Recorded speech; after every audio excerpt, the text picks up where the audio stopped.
Uh, yes, y'all. Yes. Uh, it's the Urban Therapy with Sun show. Here it is, Saturday. You know how it goes. I'm so glad to be here in front of the camera, Mike, and I'm about to do some of the things you like, and everything is going to be okay. We do it like this: a Saturday and a Sunday. We're gonna have both shows this week, and I'm gonna make sure that I'm in front of the camera and I speak to you directly. You want to call in? I will treat you just like one of my good friends. This word. Everything is going to be okay. Everything is going to be all right day and night. Yes. And today on the Urban Therapy with Sun show, we talking about crying over nothing. Crying over nothing. Is it a real thing? Oh, we're going to get deep into this. It might sound like it ain't really about nothing, but it is. Crying over nothing.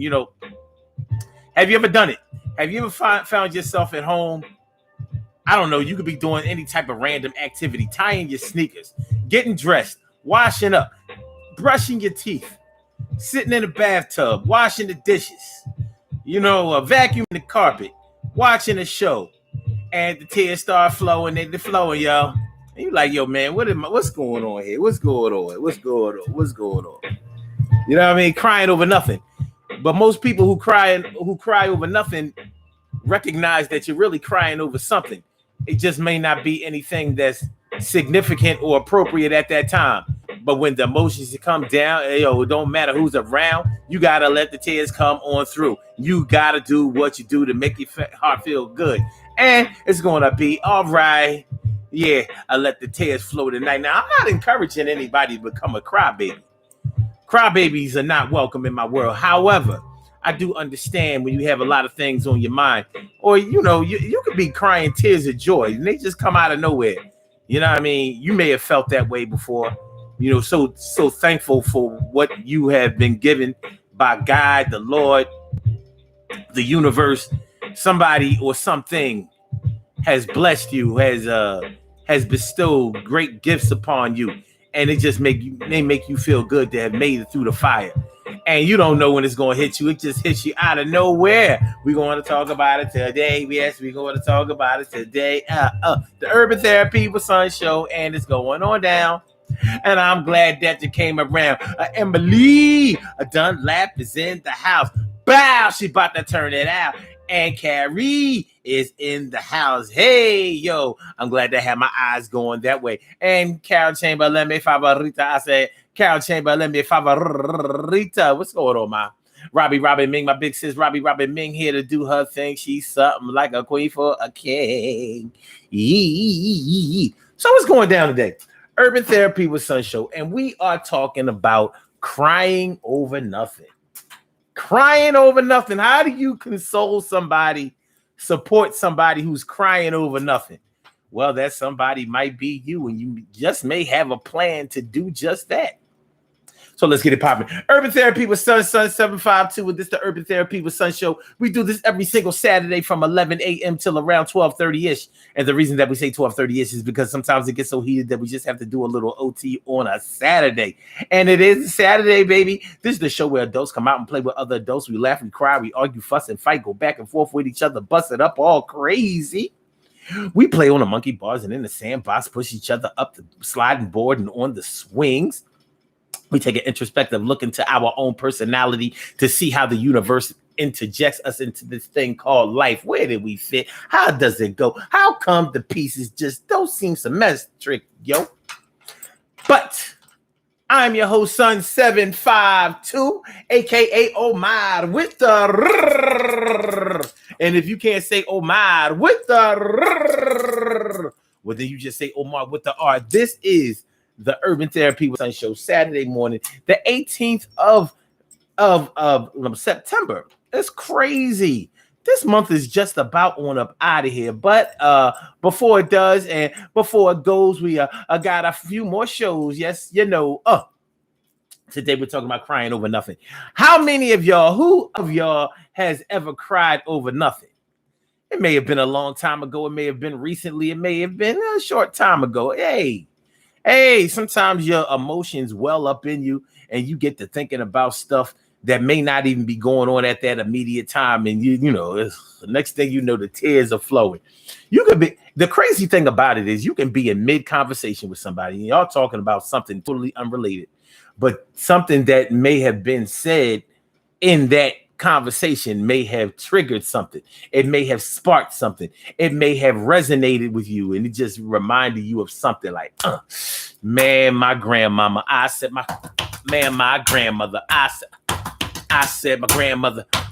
You remind me of my grandmother. No, you don't look like my grandmother. You're a man, but something that you said really stands in my psyche, in my memory, and it makes me where I wanna be. You made me remember my nana, my big mama Anna. It makes me feel good. Tears start flowing. I be thinking about her. When I start going, I think about her a lot.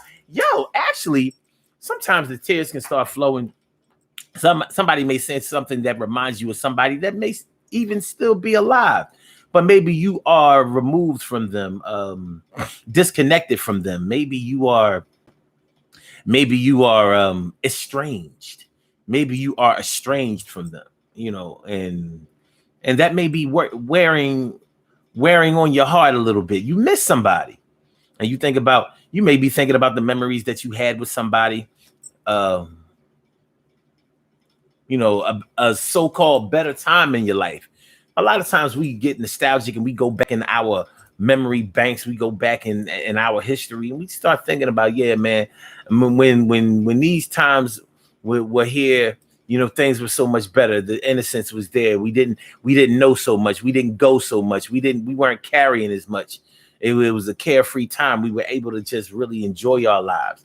And it's not that you didn't have any stress or any worries or any concerns about anything that were going on back then. It's just that you made it through.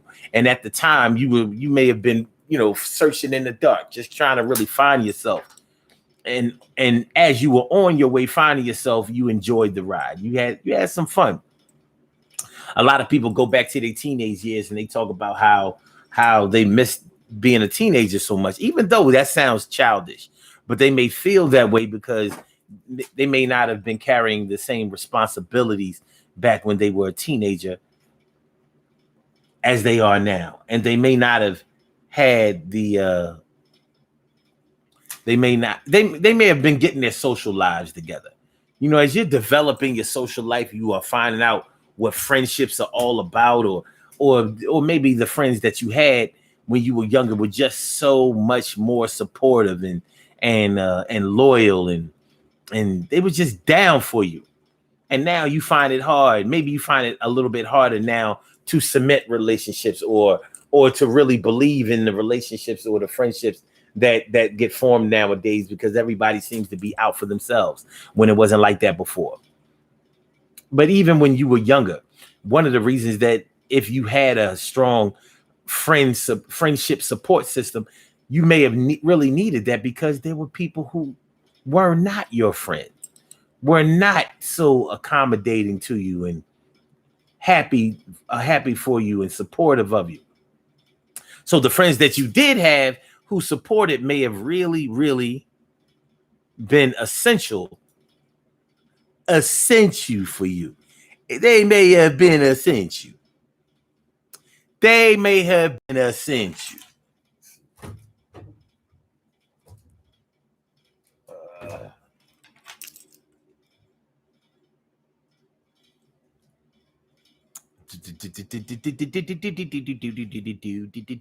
Hold on.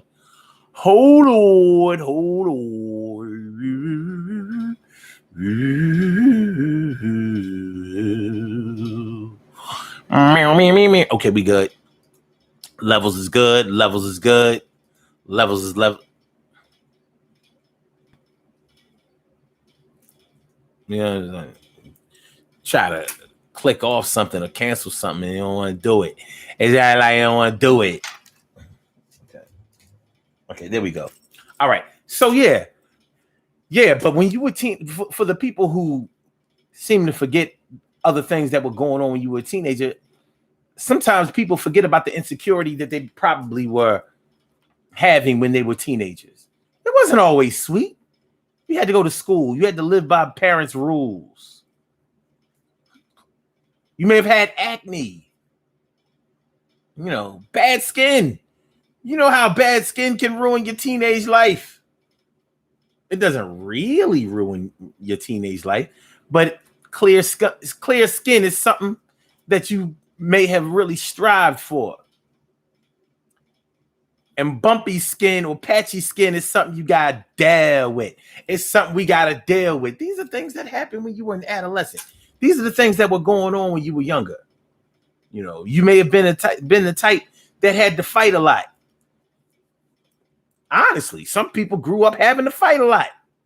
Like, it's not that I'm violent or whatever, but you know, people be picking on me, and it just so happens that my brother or my mother or my sister or my auntie or my uncle or my friend, they taught me how to fight. They taught me how to rumble. I grew up fighting my big cousins, and they said that I wasn't gonna win or ever beat them, and I beat the shit out of all of them, my friend. And I took that all the way to the schoolyard. You try to get crazy with me, we going hard. I'm gonna go up in your mouth, and you gonna leave me the fuck alone, yeah, or I'm gonna knock you out. But yeah, you know, y'all never hear me glorify the 80s. Even though there were some things about the 80s that I missed so much. One of the things that I missed about the 80s so much is that the people that I loved were still here. And that's one of those things, you know, thinking about the people who have passed on, those who have returned home, those who have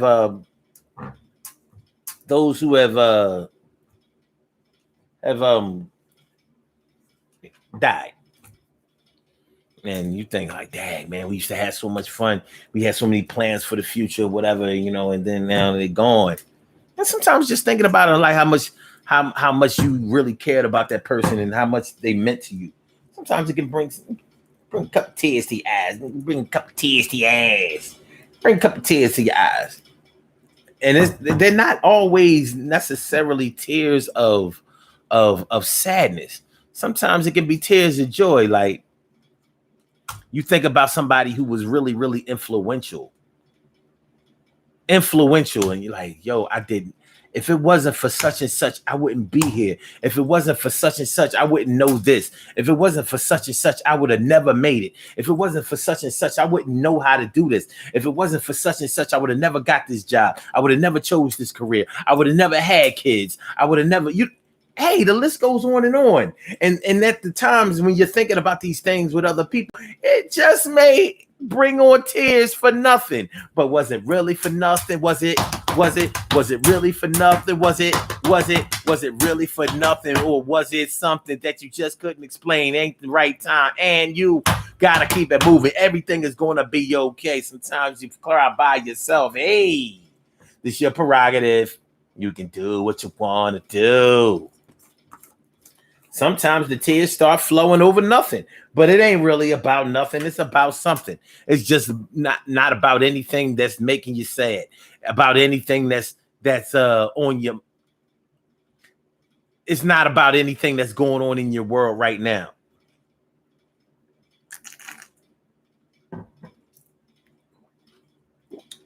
That's good. That's good. It's not about anything that's going on in your world right now. But remember, we all came from somewhere. We all came from somewhere. We all came from something. So I have some questions that I want to ask y'all today about this whole crying over nothing thing. And I want to see what y'all think about it. First of all, do you think that it's possible to cry over nothing? Because you might honestly believe like there's no such thing as crying over nothing. Or you may honestly believe that there's a such thing as crying over nothing. I don't think that there's anything such as crying over nothing. I think that the tears come from something or somewhere. Even if it's your allergy. You're crying over allergies. Look at you. You're crying over some Allegra D, Zyrtec, Claritin.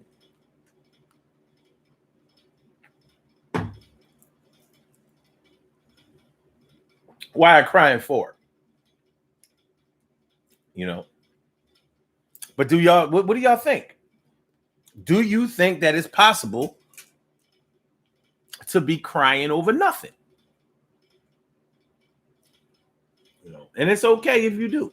Hold on, let me get this chat right. I gotta pop out the chat. There you go. I mean, I gotta get the chat to where I can see it. Oh shit. I lost the chat. Okay, bring the chat. The chat went scat. Come back, chat. Come back, chatty. Come back. Okay, there we go. Move the chat to whereas I can see the chat. I'm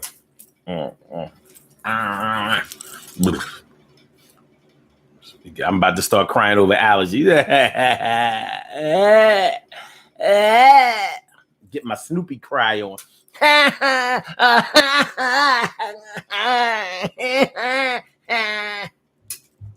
All right. So what are we talking about? Okay.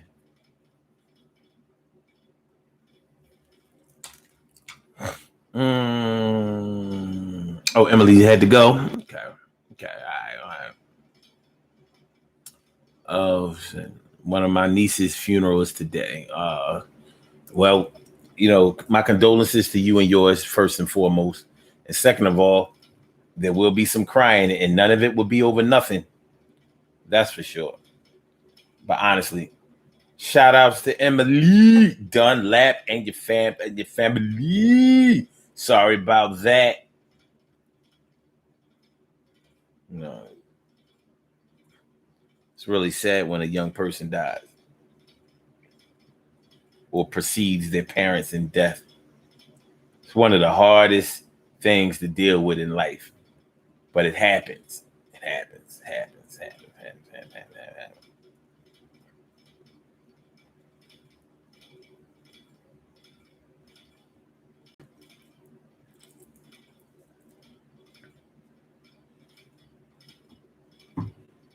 Okay. Yeah. Do y'all think that there's a such thing as crying over nothing? Do you?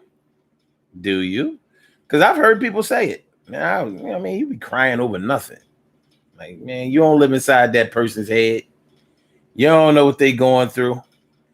There's so many times when people put on a good face.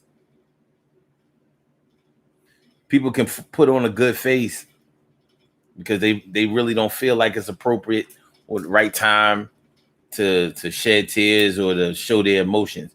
Some people are definitely afraid of showing their emotions. Some people are definitely afraid of showing their emotions. They're like, nah, man, I ain't.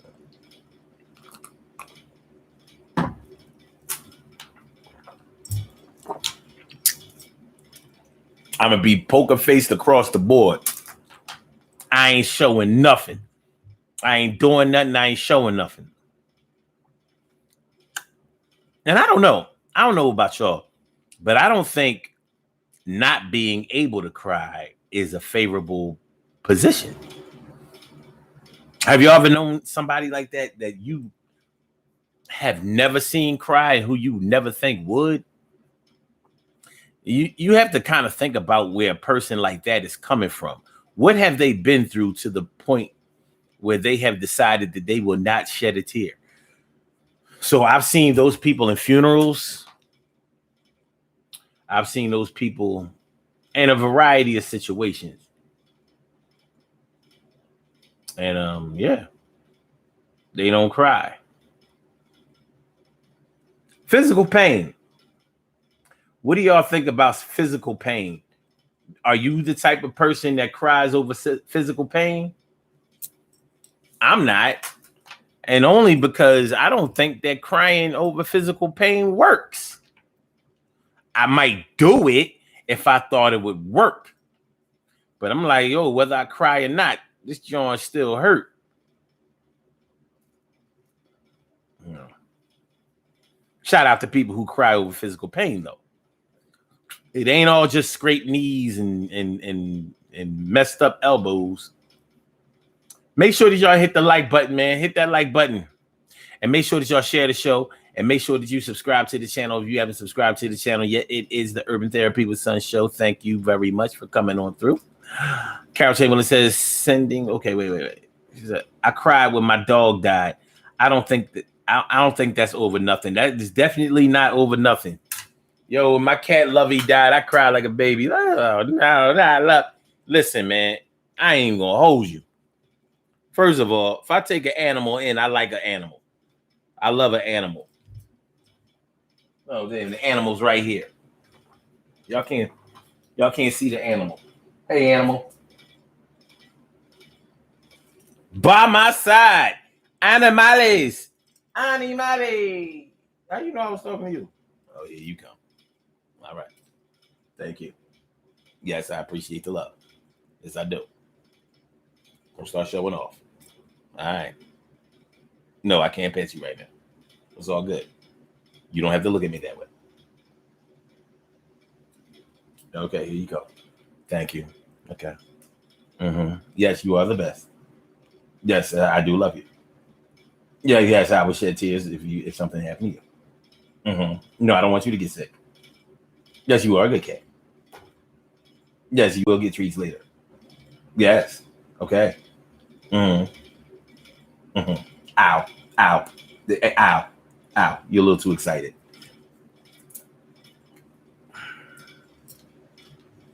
Thank you. Why don't you just lay down? Yeah, lay. Yeah, that's cool. Laying is nice. It's nice to lay. So, but yeah, you know what I mean? 2015, when Lovey died, I had to take her to the vet because she couldn't breathe. She was having breathing problems. I was seeing her labor to breathe. I don't know about y'all, but seeing somebody, first of all, oh, ow. Oh, yeah. Yeah, it's cool. Yeah. I would have preferred that you waited, but I understand. Ow, ow, ow, ow. That pinky nail. Pinky nail. Watch the, okay, that's better. Okay. So, yeah, okay. So, yeah, she was laboring to breathe. And you know how bad, ow, you know how bad it is when you, God damn, nigga. You know how bad it is when you can't breathe. You know how bad, ow, ow. You know how bad it is when you can't breathe. So when you see somebody else that's struggling to breathe, that shit can pull at your heartstrings, and because you know there's nothing you can do. There's nothing you can do about it, and that's the most disheartening part about it. That's the part that hurts your feelings the most. Like you want to help so bad and you can't. So I took her to the vet, and the vet was like, Mr. McIntyre, you know this cat is 19 years old, and like we can do some shit, but I don't really think it's gonna work. You might just have to let it go. It's like, fuck you talking about?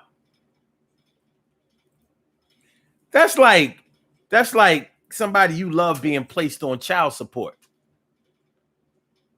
life support. And you like,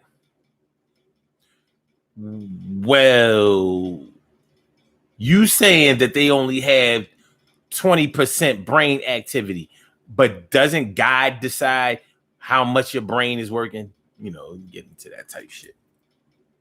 I'm like, but Lovey is alive. She laboring to breathe a little bit, but you know, can't y'all give her like a kitty cat shot of albuterol, or give her a little kitty cat ventilator, give her the oxygen, had a little things going in her nose. Don't do my kitty like that. I had to leave her there, man.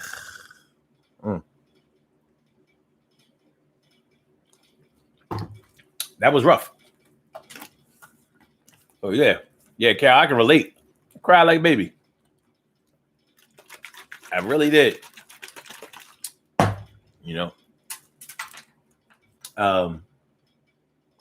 TK Wright says, I used to be poker faced. I held a lot in. I was the person at funerals who didn't cry until my first hero passed away. Yeah. Here, heroes. Funerals they bring the tears out of people. But it'd be plenty of tears before that funeral ever come up.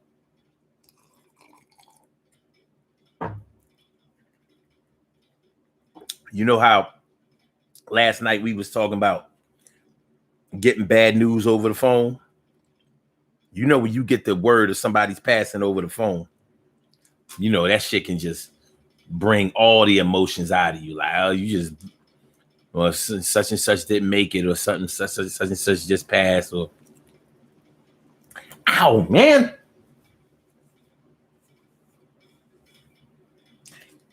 Listen, you don't understand. Like, I get it. You get excited. You don't understand how you you gotta listen first. You don't understand how your excitability is affecting me. Like, that shit hurt.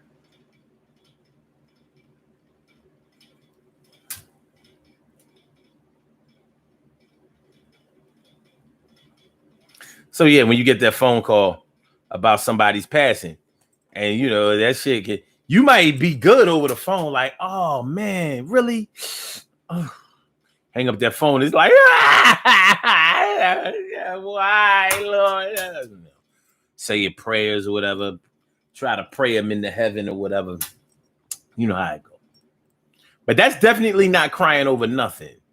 But later on, after the funeral is done, the burial is done, or you have the ashes in the urn or whatever, you know, it could be months later, it could be a year later, it could be years later.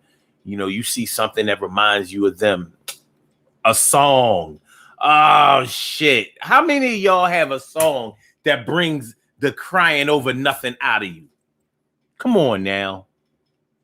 How many of y'all have a song that comes on that brings the crying over nothing up out of you? Like, yo, I mean, such and such. We used to run this song all the time. We used to play the tape. We used to play this tape in the Alpine stereo, you know, in the red Dodge LeBaron, in the red Dodge LeBaron back in the day, man. He used to play this shit over. He used to get so tired of me asking me to play this shit.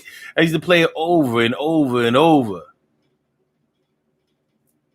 You know what I'm saying? It's shit like that. Next thing you know, you crying over nothing. I had a friend who in college, we'd be sitting around drinking and having a good time, busting it up with each other, kicking it with the chicks. And this motherfucker would just be sitting in the corner. Next thing you know, the tears just start streaming. Be like, yo, man, Walt, what's going on? Walt be like, man, everything cool. Oh, it's just, you know, I was just thinking about my man, you know what I'm saying? You know, back at the crib or whatever. You know, he was always talking about cats that he came up with who died or whatever. So he was real thankful just to be in college and to be trying to get his life together. He had problems. This was the type college kid that used to get locked up all the time.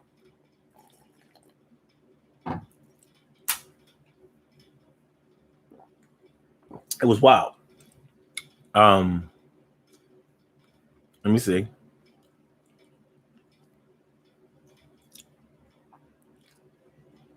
Robbie Ming says, my mother never dropped tears, but she cried on the inside. That's heavy. That's heavy. TK Wright says, that's not nothing. I've lost 2 cats during the pandemic. We cried. Damn. Carol says, I agree, Taki. They become part of your life. Ain't no doubt about it. All scratches aside. Carol Chamberlain says, I never saw my dad cry. I guess that's a man thing. I don't know. Yeah, just because you never saw him cry doesn't mean he didn't cry. It does not mean that. Men pick their spots. You know, especially, you don't know what a man does when he's in the car all by himself. I'm going to leave it at that. You don't know what a man does when he's in a car all by himself. He can find a place out in the park. He can find a parking lot. He can find himself on the road, whatever. Men can find themselves a safe space if they drive.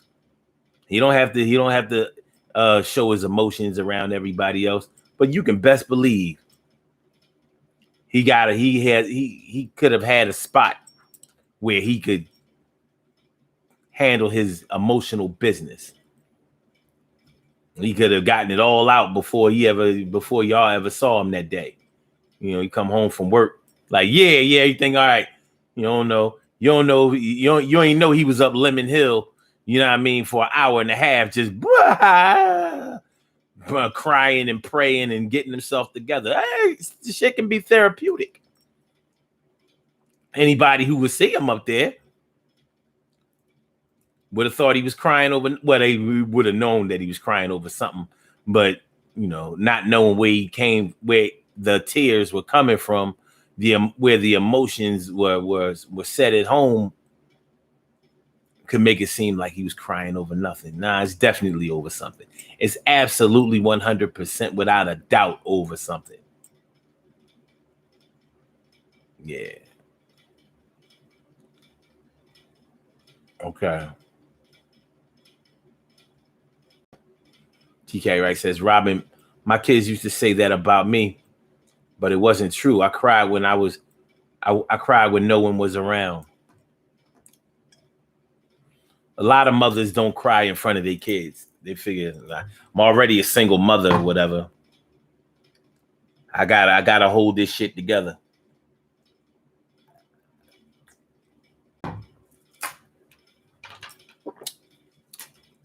Shit. With the struggle that some women go through with single motherhood, I don't see why y'all don't cry all the goddamn time. Even though somebody's gonna come by and say, you ain't reinvent the wheel on single motherhood. All women out here, you know, got that struggle. What you crying for? Get your shit together. Let's go to the clock bar and have some all right, crab legs on me. I mean, I got you. Dungeness.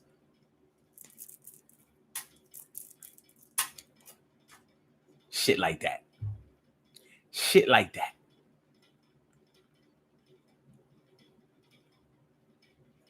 Carol Chamberlain says, okay, wait. TK Wright says, my cat had respiratory infections during COVID and passed away. That's some shit. Think the cat had COVID? Robbie Ming says, when my grandmother died, I saw my uncles crying. I always thought men didn't cry until I seen them crying. Wow. And that's a funny thing, man. You know, as men, we feel like we have to put up this macho persona. We have to remain strong. The thing is, there's nothing weak about crying. But sometimes it takes our therapist to show us that. You got some men out here that not only won't cry, but find it hard to even embrace another man. Like, there are men out here who won't hug. It seems crazy nowadays because men hug. But it wasn't always like that. It wasn't always like that.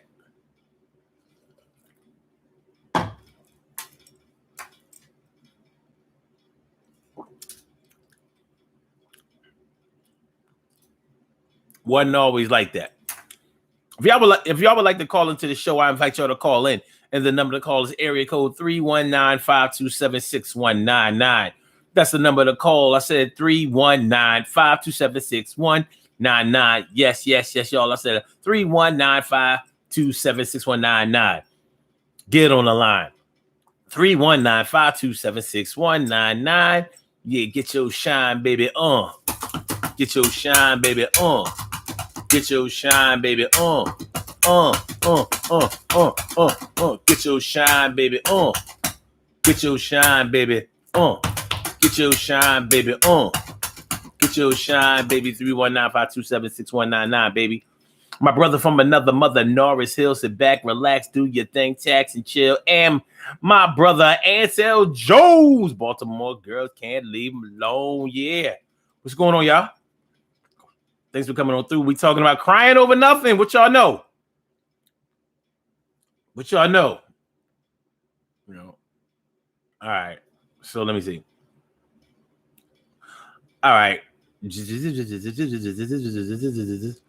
Carol Chamberlain says, I cry when I'm alone too. Yeah, but you make other people cry when they're around other people. That's wrong. But we're not getting into that today. I don't want to be accusatory. Anyway, she says, it's like a punch in the chest that takes your breath away. Robin Ming says, I am to the point that I didn't want to answer my phone. It seemed like it's always bad news. Ugh. Yeah.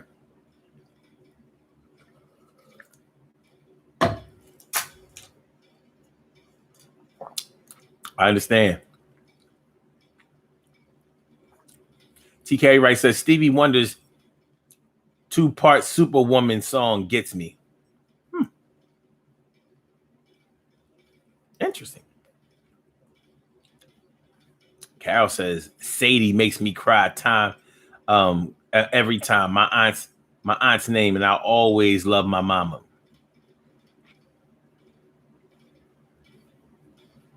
I was just hanging out. Me, Sonny Bird, and Lil Sonny.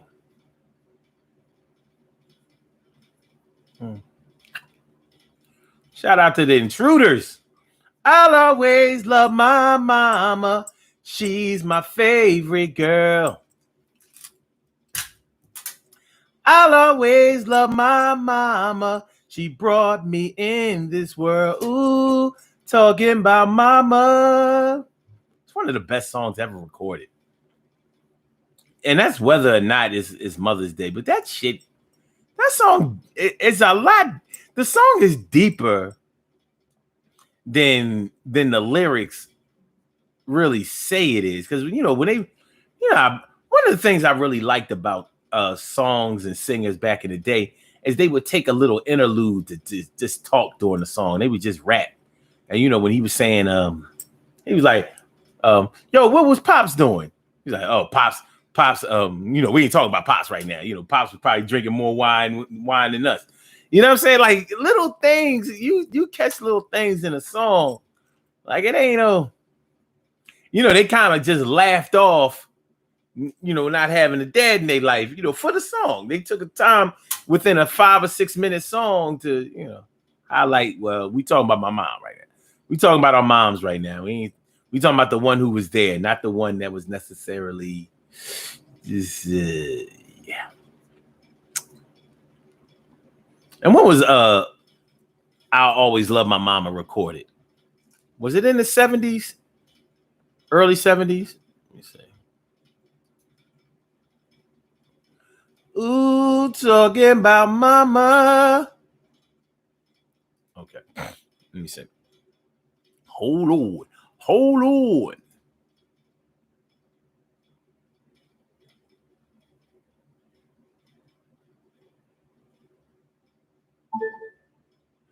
When was the song I Will Always Love My Mama by the Intruders recorded?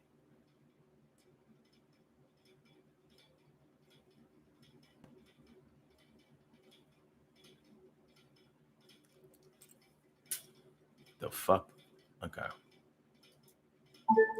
When was the song I Will Always Love My Mama by the Intruders recorded? Here's what I found. 1973. 1973. Now, in 1973, there was a lot of gang warring going on. Coming up out of the 60s, sort of fresh, a whole lot of social unrest. The Vietnam War was still going on. That didn't end till 1975 when we pulled out, and we didn't win the war. Sort of like what they talking about with Afghanistan now.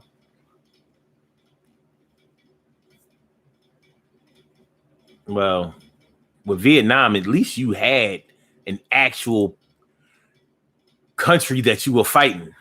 With Afghanistan, you weren't fighting Afghanistan. You were fighting terrorism. How were you going to win? But anyway, 1973. So people be acting like all this single motherhood shit was just going on. These cats wasn't babies. They was already like probably in their 20s or whatever. So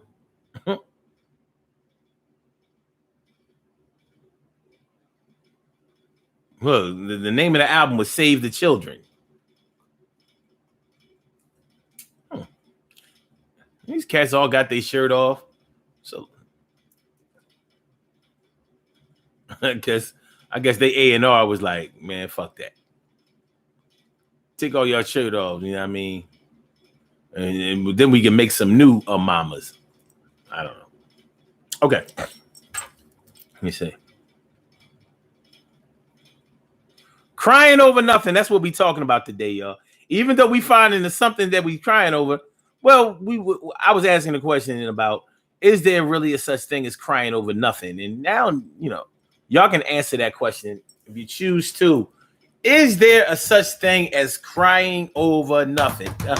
Crying over nothing. Yo, the tears ain't coming from nowhere. I'm crying over nothing. I've been crying over nothing for the past half hour. I can't stop. Tears coming down like a shower, and yo, they making everything wet, and everybody is starting to really get on my damn nerves. Ask me why am I crying? I'm telling them that it's over nothing, but I'm lying, and I really want to get my shit together, but I can't because my memories is telling me that I need to get something resolved, and these problems that I'm secretly going through, nobody really can solve. But everything is going to be all right one way or another. I'm talking to y'all for my sisters and brothers. This is a therapeutic situation that we're going through, and all the nations can relate to. I know that it's going to be all right one day, but not today. Hey, I just got to get these tears out, and everything is going to be all right. Check it out, word. If you got to cry in front of others, don't let nobody make you feel down. You was already going through something, my brother, and everything is going to be all right. I'll be around. I'm going to come through, and I'm going to help you, even if I have to get professional help, too. Got your back, nigga. Yo, go ahead. I mean, get your little tears off. Get your little tears off. What's going on, my Mau Lisa Temple 1. Lisa Temple.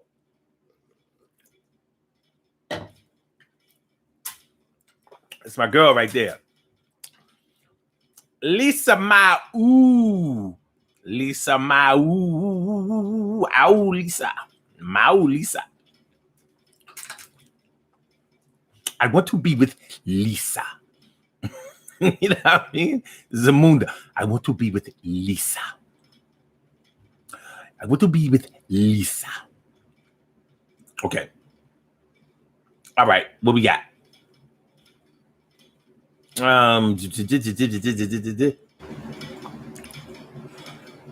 Robbie Ming says crying is an emotion.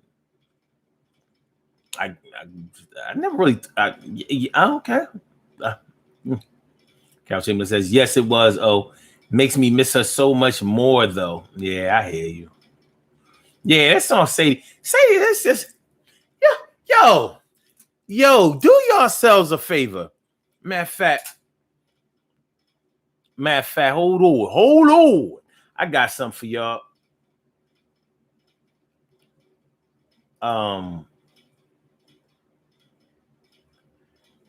Watch Sadie live by the Spinners.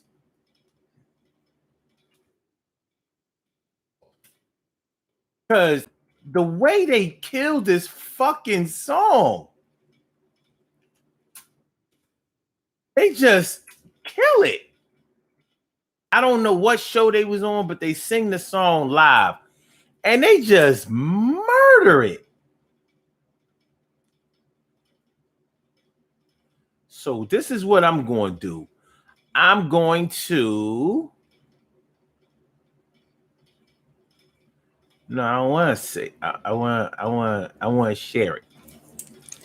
I'm gonna put this link in the.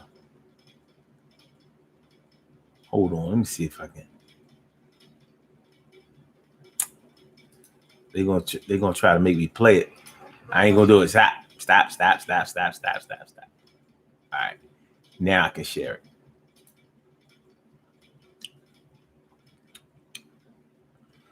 If there's a heaven up above, I know she's teaching niggas how to love. Say it.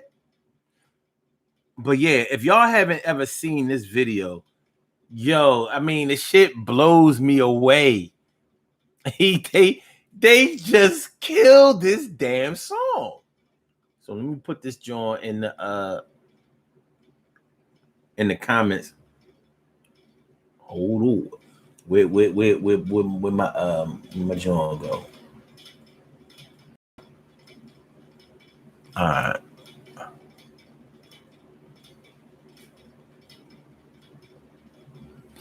I got it. Hold on.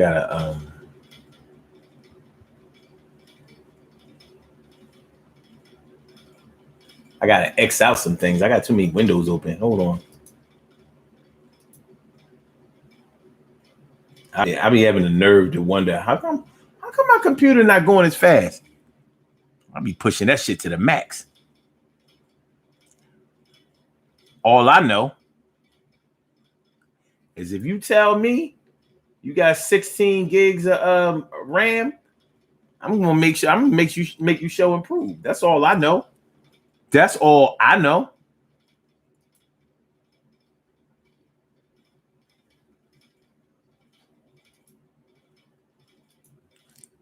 Okay, there we go. All right.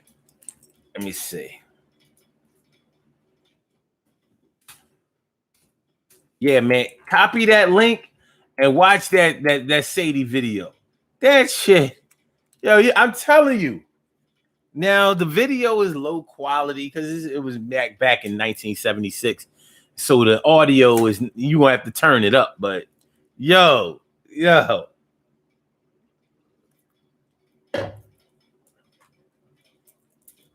They murder that song.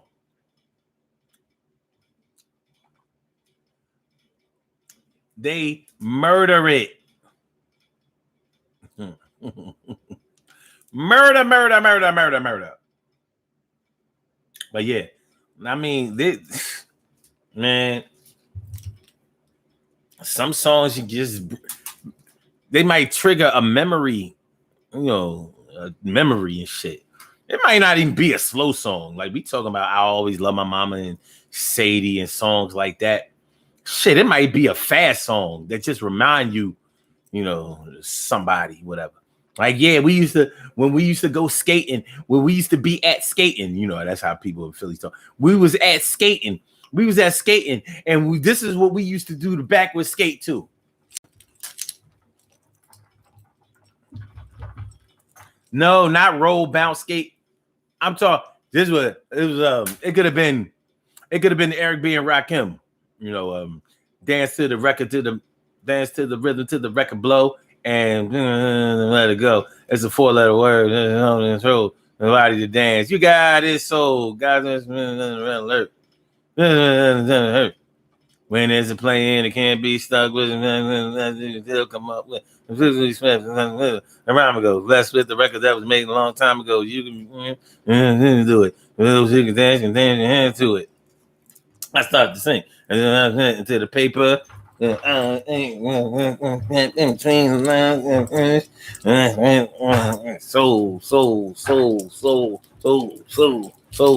You got it. You got something happened to your friend, but you remember when y'all used to be at skating, and they would play, You Got Soul, and that was your friend's best favorite song, and that's when they would show their ass on the skates. You got soul. Oh, God. Why?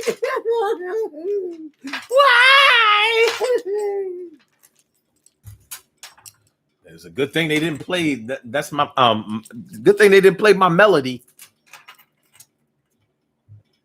Good thing they didn't play my melody. All right. Carol Chambers says, "Yep, I have the CD." I'm just saying, check out that performance. That thing crazy. It's crazy. Had you crying over nothing.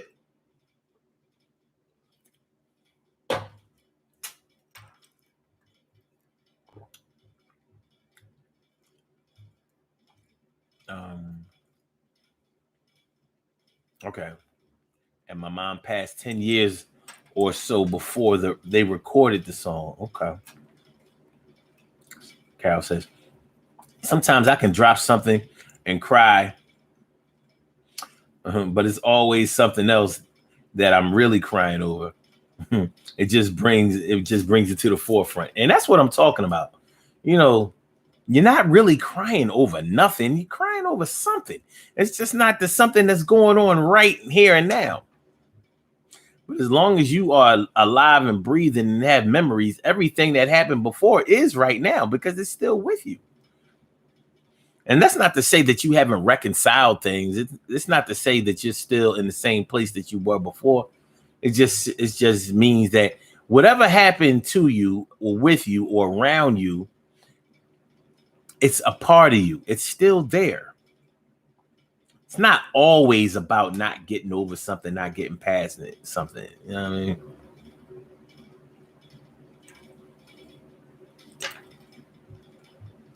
It's not always about that. Oh, what's this? Oh, shit. Wait a minute now. Oh. Huh. I thought, well, she'll let me know.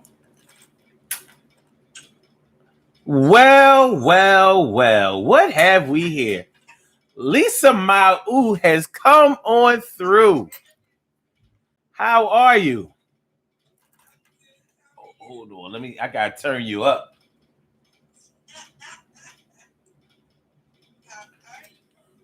I'm feeling like a real man should. Wait a minute, I gotta find a way for you to be a little louder. Hold on. I got it for me.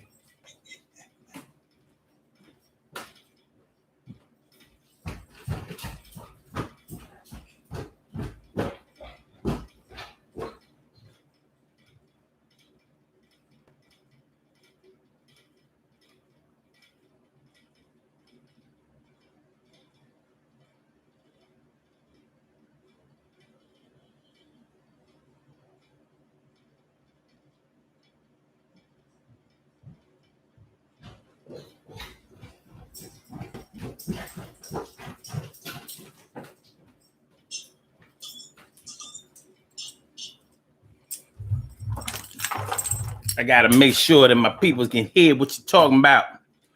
Let me see.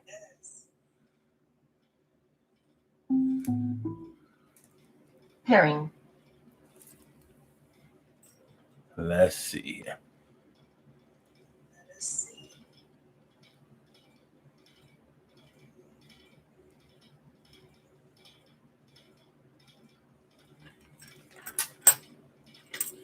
Will that do it? Or is it a different one?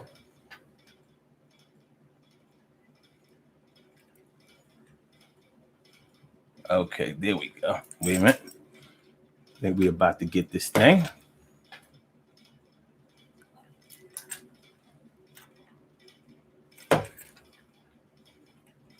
Connected. Okay.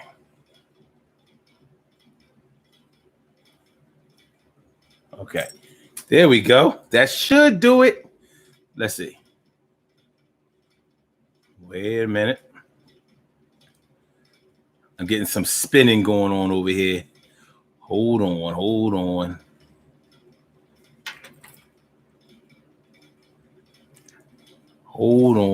on.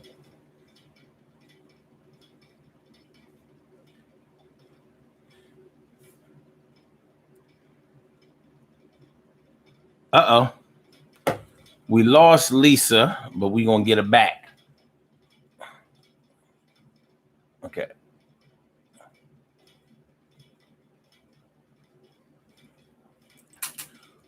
All right, when Lisa comes back, we'll see what that's hitting for. We'll see what that's hitting for. In the meantime, in between time,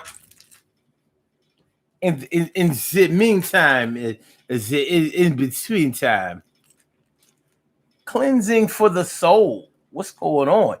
And Taki Zori, thanks for coming on through. Good to see me, some of you. You know how we are and how we do. Okay, so let me see. Let me see what we were talking about. Crying over nothing. That's what we're talking about ultimately. Crying over nothing. Is there a such thing? Do you believe that? No. Do you believe that nobody cries over nothing? Over nothing. Carol Team says, yes, they do. I saw them perform it live. Cried like a baby during the show. That shit was crazy. Okay, let me see. Let me see, Lise. Let me see if I can get you back.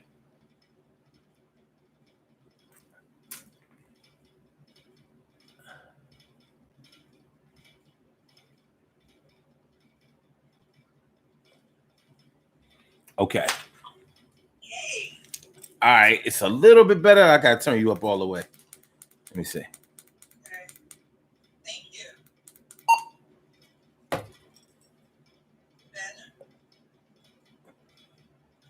Oh, nah. It was supposed to pair. I don't see where it did.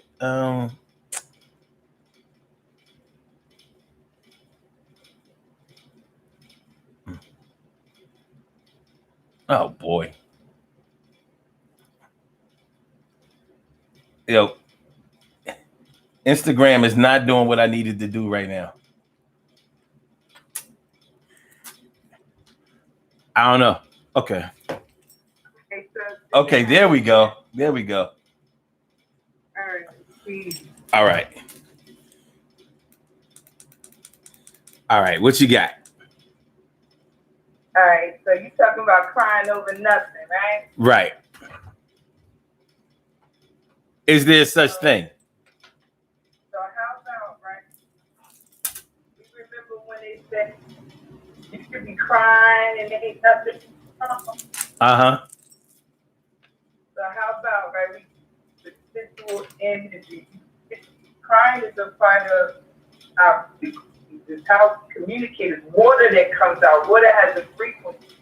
So tears that we release has a frequency. It's the energy that needs to be released. It's not always about happy and sad sometimes when we cry. Sometimes it's just releasing energy that we haven't been taught to deal with. Who teaches you how to deal with disappointment when you're an adult? Who teaches you how to deal with loss?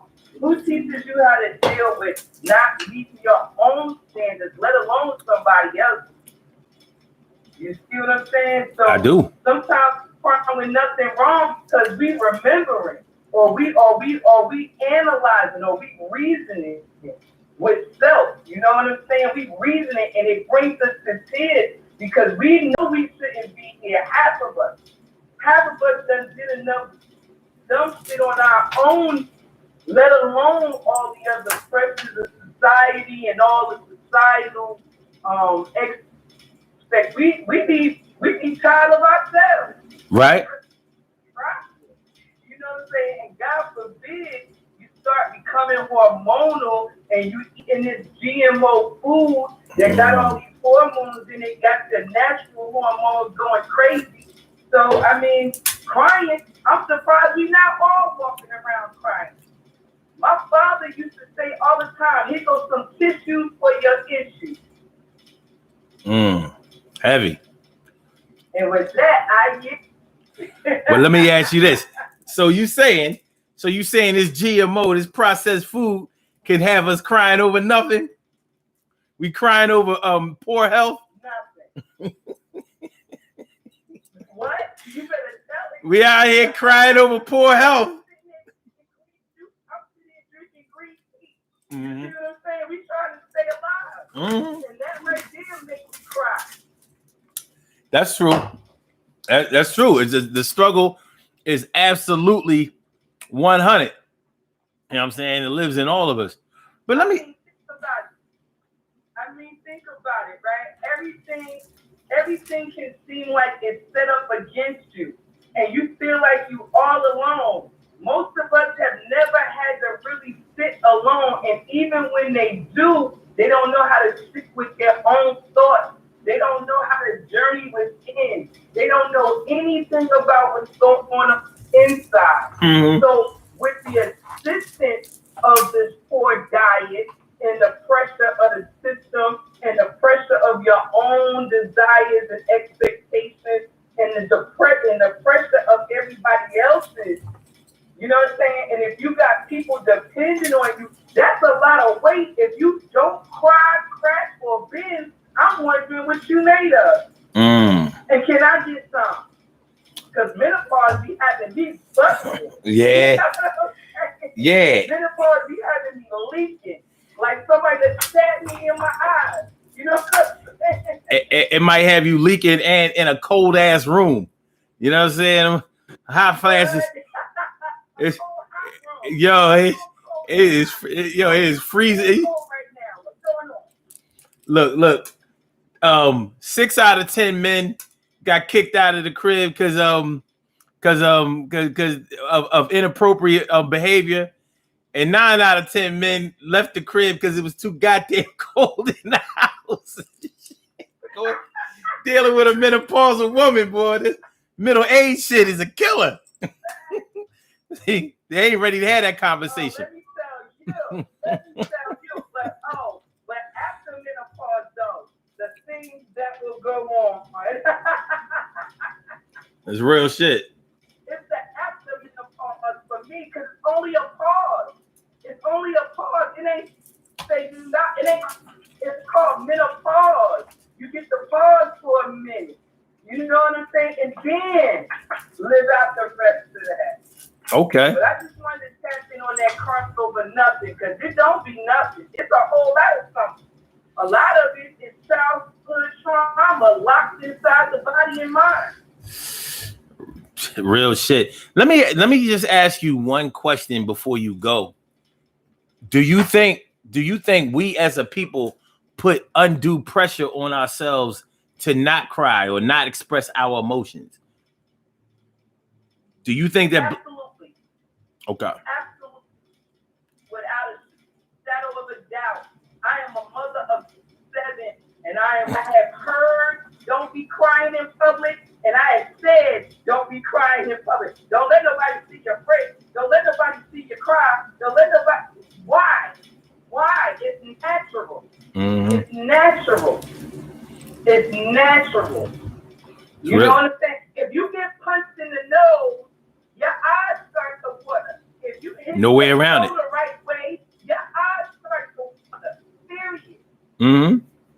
No way around it. Not one. Yeah.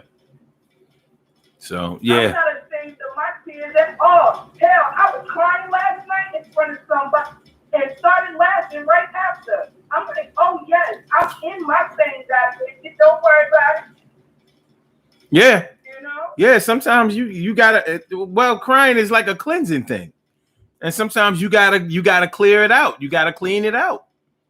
You know, get that negativity out of the way. Even if it may be negativity, it may not always be a negative thing. Like we was talking about earlier in the show.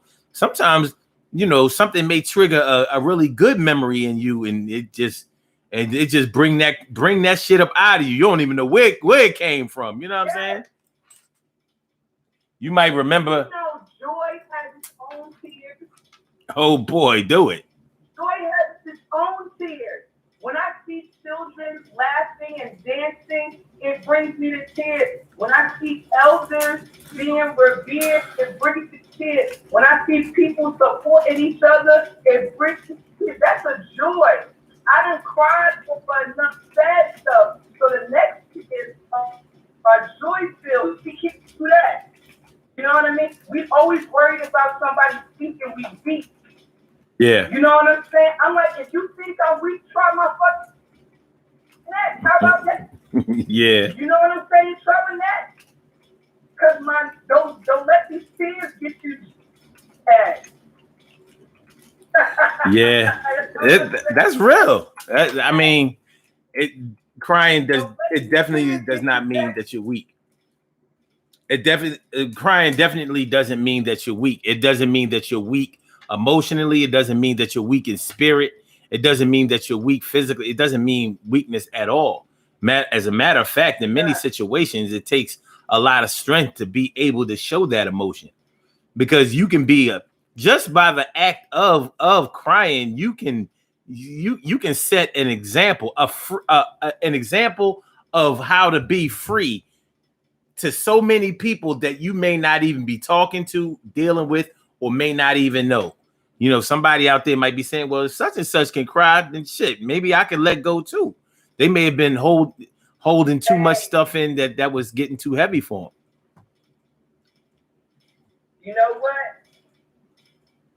Is that I don't have my glasses on. Taki Zori. Yeah. I agree. You know, a lot of the students we deal with are never taught, you know, how to deal with their emotions. And at home, they had no place, you know, to grow and to share. Crying is liberating. It's a part of freedom. Mm-hmm. You know, because you really don't care. People always talking about no F, no, like if you really don't care, and that includes the tears, the fears, the joy, all of it. All of it.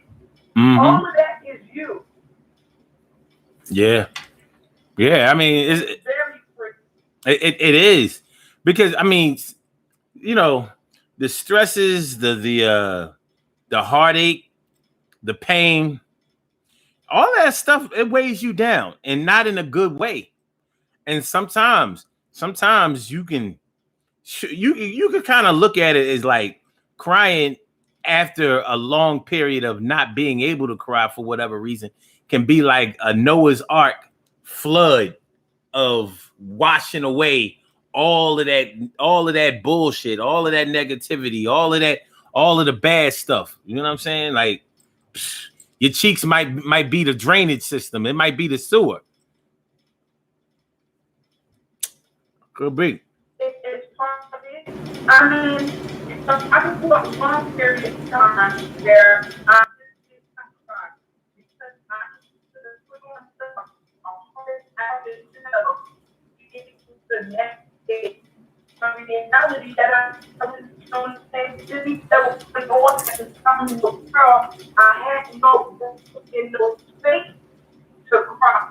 You know, but then I realized it wasn't about having the room in the space. It was about making the room in the space and allowing yourself, you know, I did like who told me I had to go on the innocent part. Yeah. You know, now I understand people like that. When it comes to things like being able to express yourself, feeling overwhelmed, feeling overjoyed. This is an coming out that Mm-hmm. there's nothing to be ashamed of. As a matter of fact, you should be proud of. Mm-hmm. I mean, shoot. It can be liberating. The same way as not being able to cry can be very restrictive. It can be very it can be like incarceration. And I mean, think about it. Brothers in jail, a lot of brothers in jail are unable to cry for whatever reason, but they because they have to put up that persona. But I'm sure there's not one of them who doesn't want to cry on a regular basis. Who want to live in a situation like that?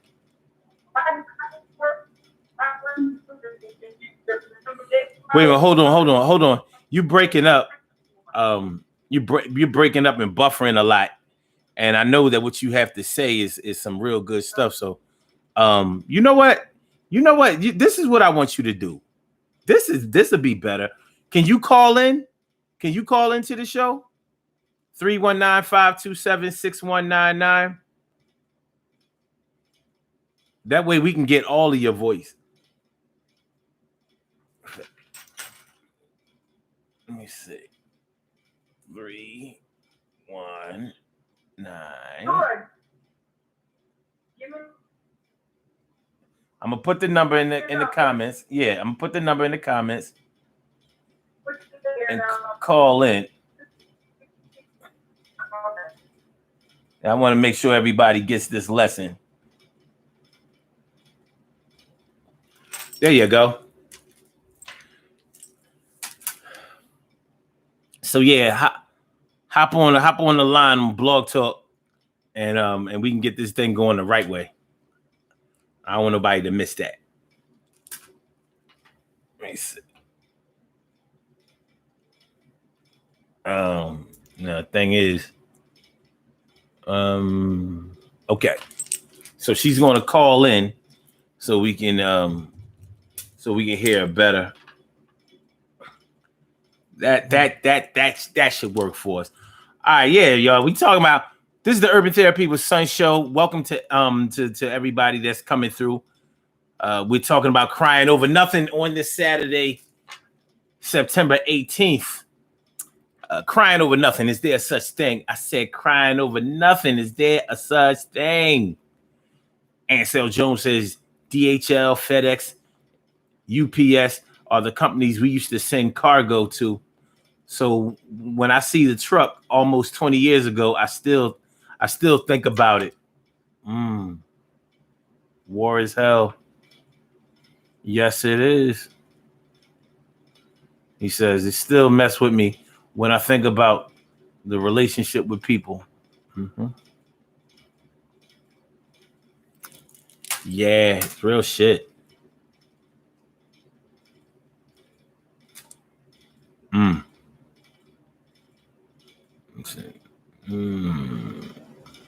He said it's crazy when you see people and we talk like it was yesterday, 20 years ago. My brother from another mother, Norris Hill, says fighting to stay alive does make one cry. When you know that the unknowns are against you. Wow. Well, let's see.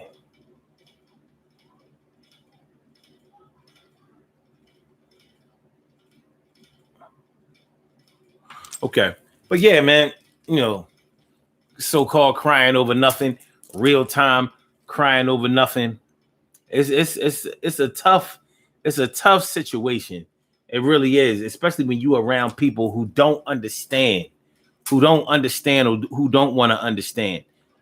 Sometimes people who are trying to bring out your strength or exploit your strength 90 seconds can sometimes be the people who make you the weakest. They can sometimes be the people who really are getting in the way more than anybody else, because they may not be the ones who are allowing you to get to a place where you can finally get comfortable. If you know what I mean. They may not be allowing you, not on purpose, 60 seconds, not even on purpose, but they may not be allowing you to free yourself, to get to a comfortable place, to get to a happier place in your world, in your life.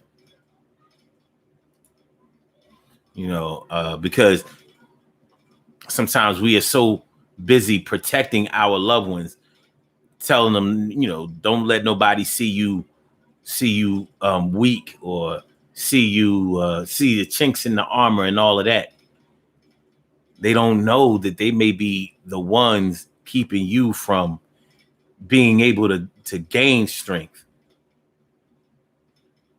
They might be the ones.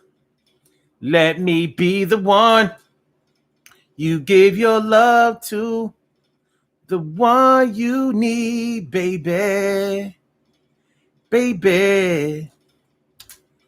So, now wait a minute. We may be getting Lisa back on the line. Let me see if she's set up and ready to go here.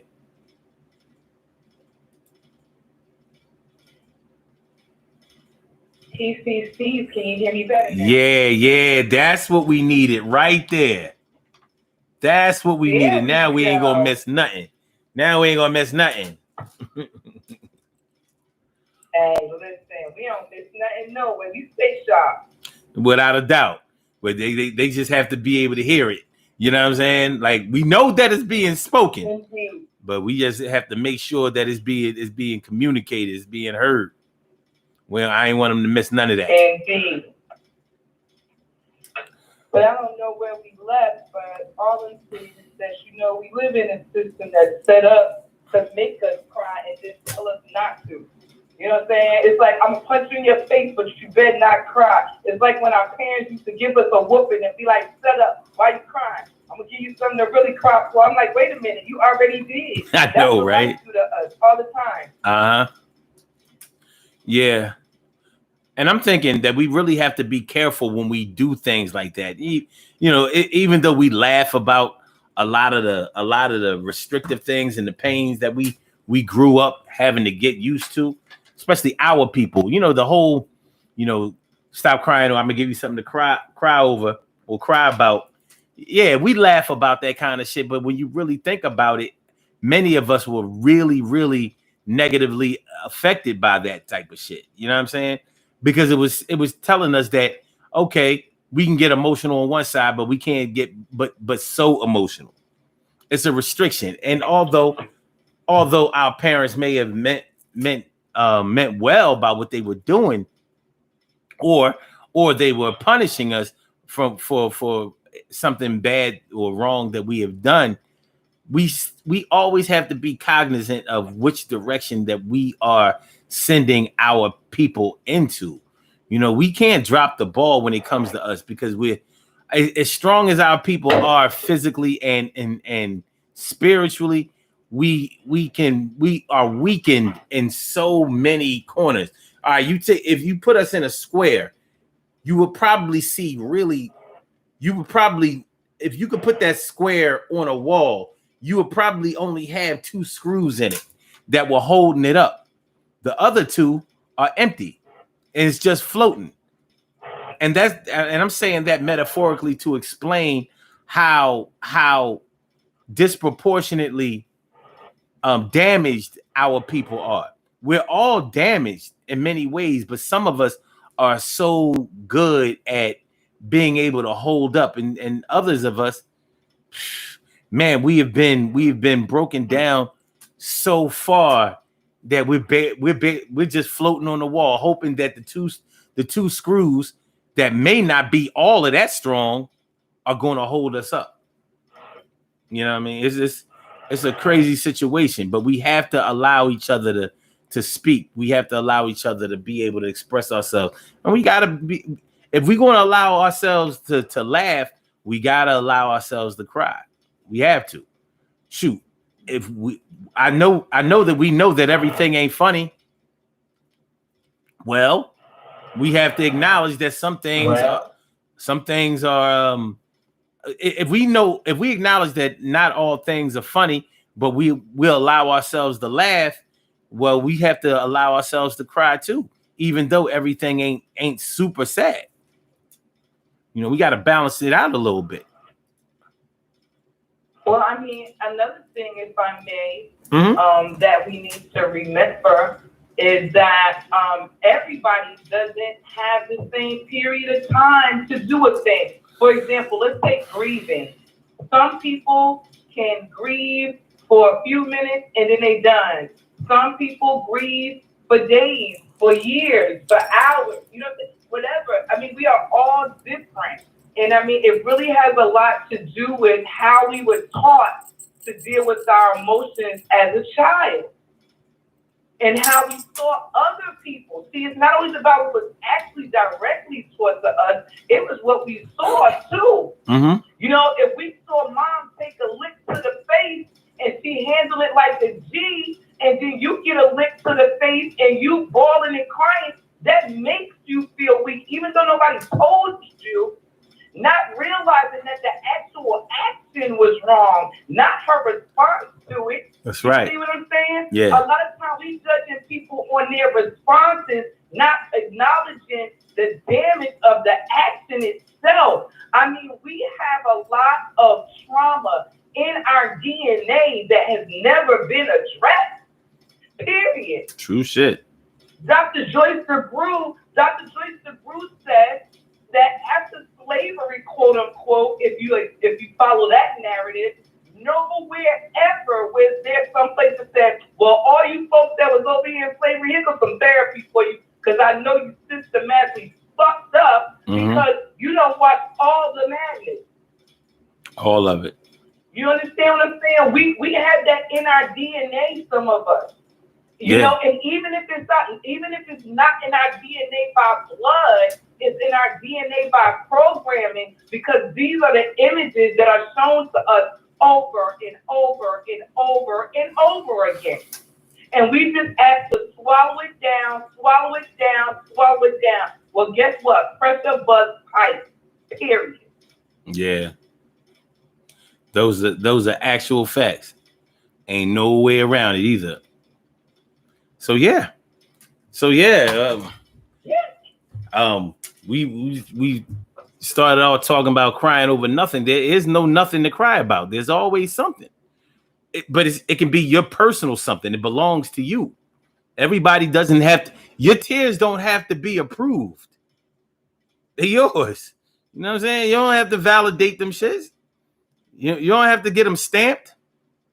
They're yours. You use all as many as you need. Save the rest for when you need them again. But all of that looking down on people, looking down on each other, our people looking down on each other, or making unfair judgments of each other because we're quote unquote crying over nothing is not helping us. It's just not going to serve to get us anywhere where we need to be. But when you were talking about the tears of joy thing, I really felt that. There can be times when you really are just feeling a sense of euphoria or a sense of accomplishment, when you realize that you are much freer than you had been before. Why wouldn't you be joyful, tearfully joyful over that? I mean, you made it through. Yeah, that was the intended goal. Tears of gratitude. Mm-hmm. You know, tears of gratitude, brother. I'm sorry I cut you off here, but no, I you got good. so excited. Tears of gratitude. Mm-hmm. You know, tears of gratitude are a real thing. Like I said, some of us know we're not supposed to be here. Some of us have died and come back. You know, we are. When you see our tears, you see tears of joy that we happy to be here. We happy to have an opportunity to see another day. That right there should make you cry tears of joy. Mm-hmm. I agree. I gotta ask you one more question before we get on up out of here, and I want you to think about it for a minute. Absolutely. When our children when they graduate from high school, there's normally a lot of family tears going on. Are we crying because of what they have accomplished so far, or are we crying for what we know they're going to encounter going forward? What would you guess?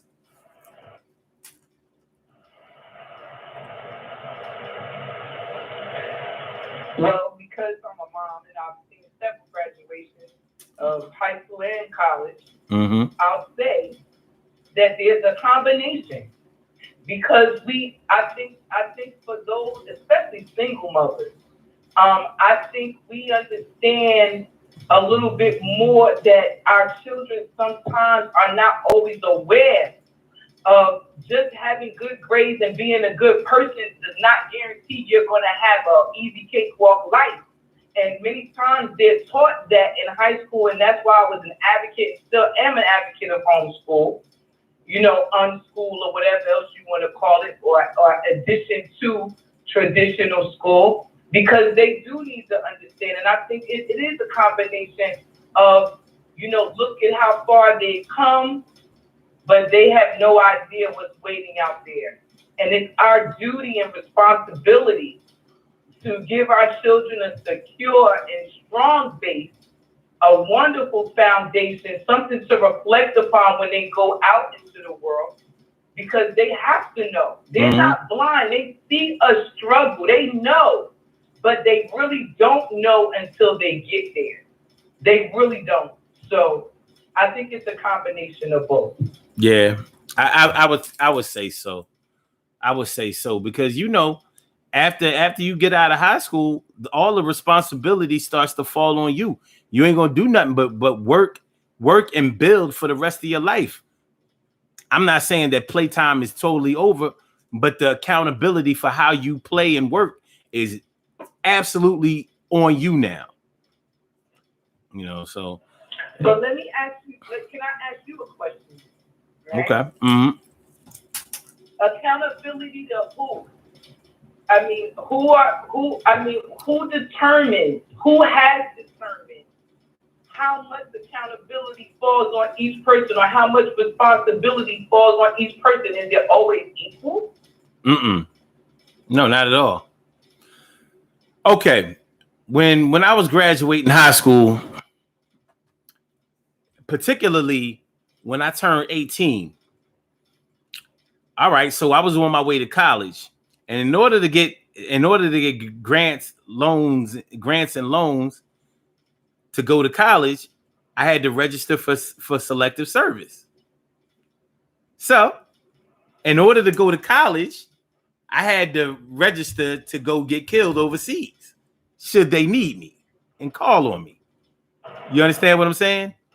So, right. So, on one front, I'm being financed to go in the direction that I want to go into. But on the other side, I'm being contracted to sign off an agreement to stop doing what I want to do what you have paid me to do.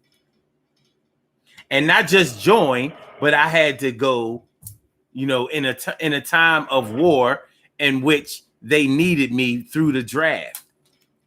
So also at 18, if you commit a crime, you can no longer be tried as a juvenile. So, whereas you might have just gotten into a after school fight, because many 18-year-olds are still in school. You go ahead and break somebody's jaw after school because they touched your girl butt in the hallways or something like that. Next thing you know, instead of it just being, a suspension for fighting in school, it could escalate into a full blown a simple assault case. Now you looking at a felony. You understand what I mean? So Absolutely. The system is set up for you to carry a certain responsibility that would have been written off as a rite of passage or just a form of innocence. Just boys being boys or girls being whatever you want to call it. Now the stakes are much higher, and we have to make sure that our children understand that.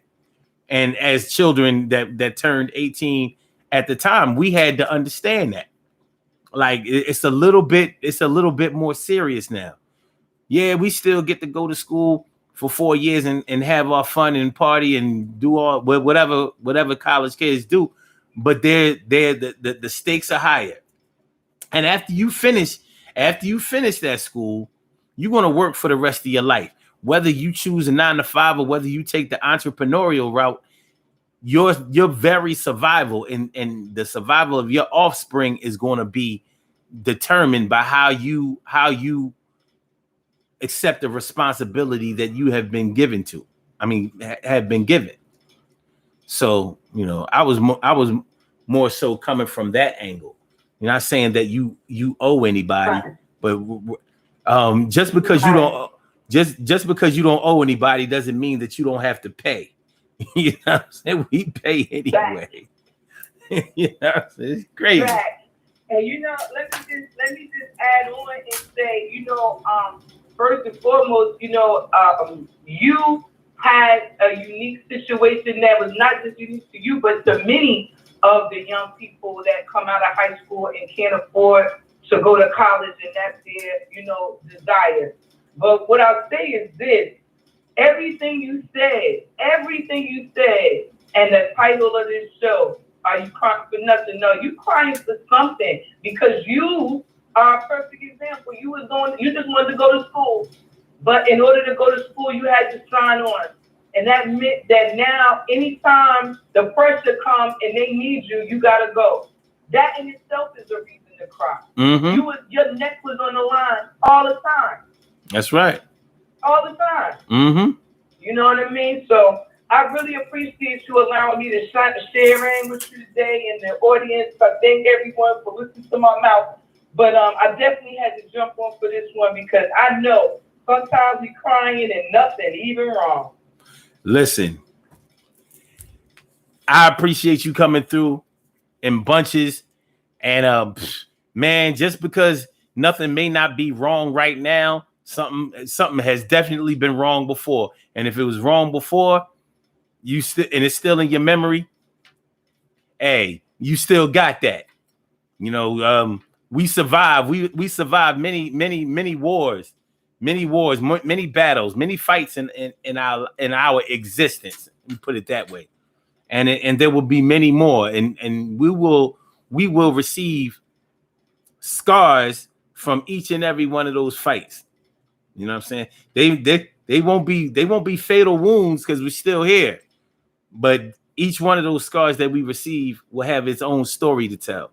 So I want to thank you for coming through, and I hope to hear from you again. It's like a breath of fresh air. It's been about 3-4 years. You know what I'm saying? Thank you so much, brother. No doubt. Well, I'm always watching, and that's thank you every day. I just don't always get the opportunity to see it too. So thank you. I appreciate you. All right, brother. I appreciate you too. All right. Peace. That's what I'm talking about. All right, y'all. We have some birthday shout outs to do. Some people were born on this glorious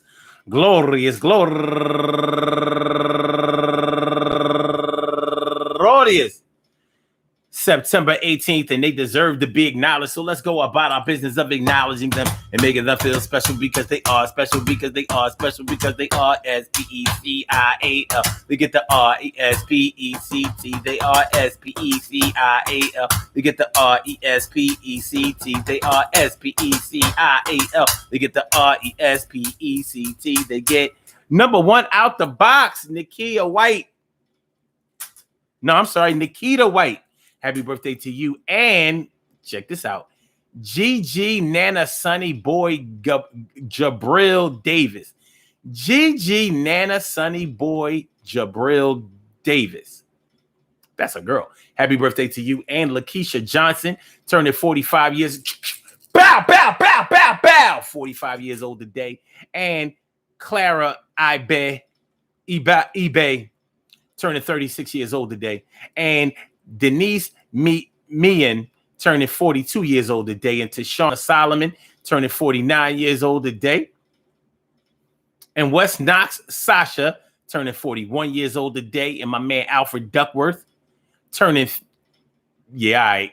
Anyway, and Christina Serrano turning 41 years old today. I got a feeling that these two are the same. And my girl Pamela K. Oates, Pamela, Miss Pam, happy birthday to you. And also, last but not least, Sardik Akien, turning 27 years old today. I want to say happy birthday to all of you and anyone else out there who shares this birthday on this glorious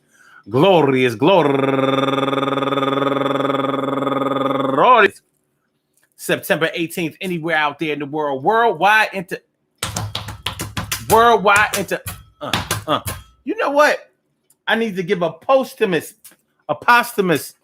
birthday shout out to my next door neighbor of many years growing up on the block, Shari Haskins. Her birthday was on September 18th. She passed in 2005. Man, I really miss her. She was great. She really was. Happy heavenly birthday to you, Shari. Like I said, good things happen to those who wait. Great things happen to those who grind, and anything can happen to those who go for theirs. So go hard, go for yours, and remember, man, crying over nothing, you're crying over something. Crying over nothing, you're crying over something. Crying over nothing, you're crying over something. Yo, you will get over it, past it, and with it. Everything is going to be yours. Don't spliff it. Make sure that you take your time, and if you gotta cry, yo, that shit ain't no crime. Is it a crime that I am crying over you? Well, if you didn't affect my life in no way, then I don't think that I would be talking about you. But I am, and it's gonna be okay. I got a lot of memories in my head today, and it all comes from what I did before. But I'm glad to be here. I'm glad you're still here for sure. I want y'all to have a great, not a medium, but a great Saturday. You know what I mean? Go out and have some fun today. You know, it's one of these last days before the Indian summer starts to kick in. You know, summer is over in a few days. It's the 18th, baby. So summer is either over in 2 days or 3 days, one of those. And we going into the autumn. We going into the fall. It's time to break out those space heaters. Oh. Peace to all my day ones, my everydays, and my brand news. I love y'all to death. Resuscitate y'all and love y'all back to life. We will be back tomorrow, 11 o'clock. Yes, we will. Yes. So for my blog talkers, I get on back a piece. Thank you for using Blog Talk Radio. Goodbye. And for my Instagrammers, your fire slammer jammer, thanks for coming through and let me exercise my grammar. And peace to Lisa Mau. Thank you for coming through. I appreciate it. You are great. Real great. And for my YouTubers, you know just how we do, but thanks for coming on through. Make sure you share the show, my boobers, and subscribe to the channel. You know, all that old good stuff, man. Y'all have a great one, though, and I will see y'all on the other side. Peace.